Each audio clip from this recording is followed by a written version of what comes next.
Good morning, I'm Nivareti Manu, and this is your morning news fix for Monday, 23rd of March. In this update, the clock's ticking on Donald Trump's deadline for Iran to reopen the Strait of Hormuz. The US president's threatened to obliterate Iranian energy facilities if Iran does not reopen the global oil shipping route within a 48-hour time frame. Iran, meanwhile, says threats and terror will only strengthen its unity and that the strait will be completely closed if the US targets Iran's infrastructure. Israel has launched fresh strikes on Iran, with Iran retaliating with strikes on Israel, Saudi Arabia and the UAE.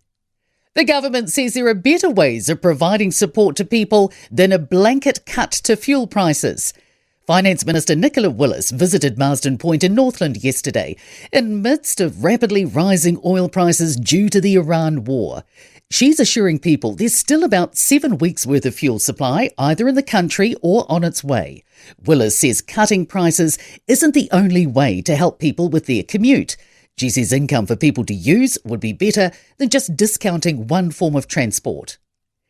An electricity advocate worries New Zealand First's new policy announcement could be a sideways step for customers. Party leader Winston Peters is campaigning to split up big power gentailers. He hopes it would reduce the influence the companies have on the market and result in better competition and prices. Rewiring Aotearoa Chief Executive Mike Casey says alternative power generation should be encouraged. He says solar panels are much more efficient than moving electricity cross-country. An exclusive report shows flawed systems and poor resourcing preceded a man's death in prison.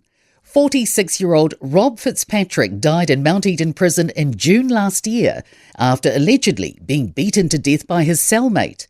A draft Health New Zealand review obtained by the Herald shows the forensic prison team had no information about the victim's cellmate. It suggests they had no input in placing the mentally unwell men together and were shut out from accessing important health documents. The report adds the tragedy happened while mental health personnel were overstretched and understaffed. An Auckland councillor is welcoming the government's review of the Dog Control Act after experiencing an attack herself. The review follows a string of attacks nationwide and feedback from councils that the act is outdated. More than 2,800 dog attacks were reported in Auckland alone last year.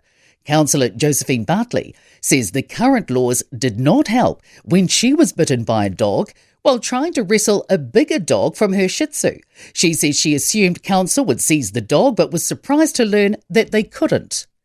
In sport, Tom Walsh has won his 4th World Athletics Indoor Championship title, the most by any man. He defended his crown with a best throw of 21.82 metres in Poland.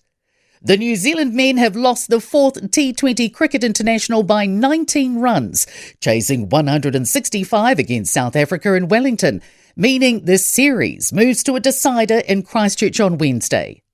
The Warriors sit atop League's NRL after 3 wins from as many rounds. They're above the Panthers on points differential. I'm Nivareti Manu, that's your latest news fix. We'll be back with the next update at midday from the Newstalk ZB newsroom.